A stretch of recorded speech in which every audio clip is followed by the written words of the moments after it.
מצווה בפרשת בהר. יש הרבה מצוות, מצוות השמיטה, מצוות היובל, ואחד המצוות שנוגעות לנו יום יום, ולא תונו איש את עמיתו. פעמיים נאמר, אחד בהונאת ממון, ואחד בהונאת דברים. הונאת ממון, הכוונה היא הונאה בממון. שאדם מוכר לחברו דבר, ובדבר הזה יש כל מיני ליקויים, והוא מסתיר ממנו.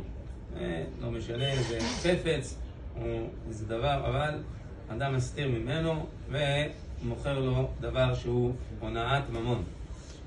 הונאת דברים זה מה שהזהירו רבותינו.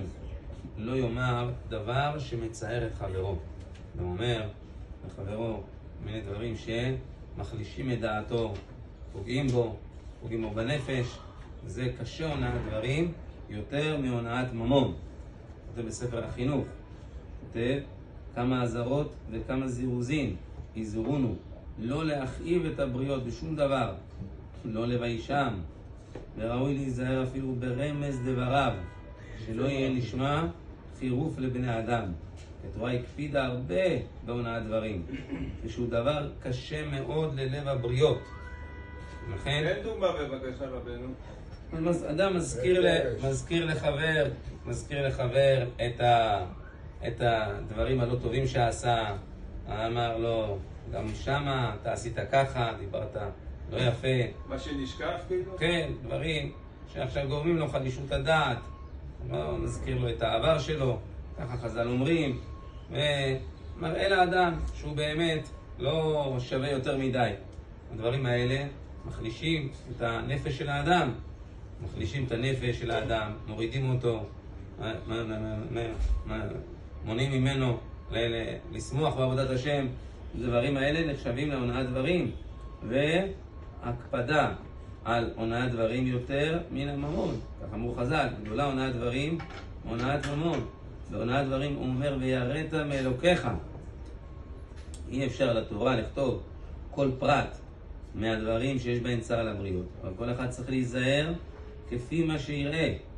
השם ברוך הוא יודע כל פסיעותיו וכל רמיזותיו, אפילו לפעמים תנועה של זלזול, זה הונאת דברים, לא רק דיבור.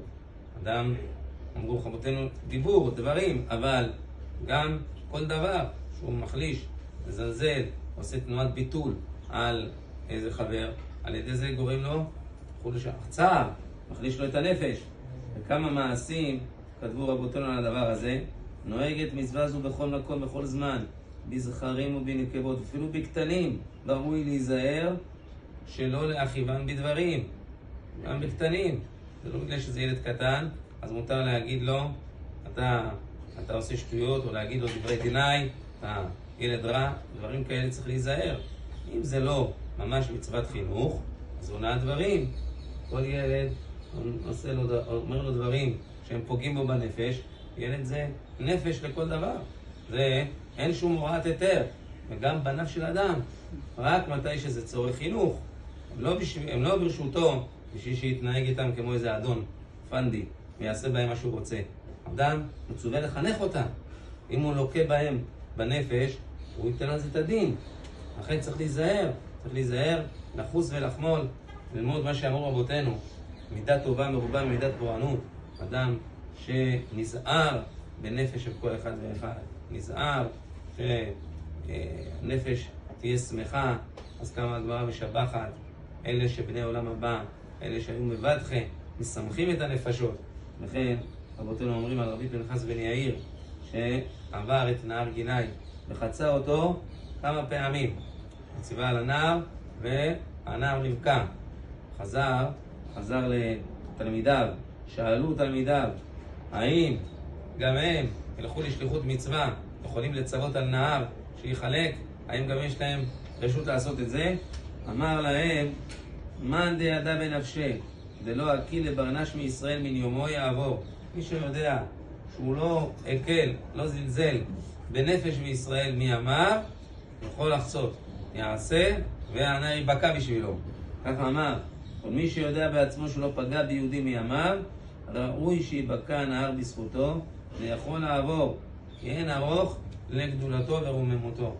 לכן מפה נלמד שכמה שאנחנו נשמור על נפשות ישראל, עיקר הדבר שהקדוש ברוך הוא מקפיד עליו מההכנה למתן תורה ליום הקדוש, זה שתהיה אהבה ואחדות, להרגיש אחד עם כל נפשות ישראל.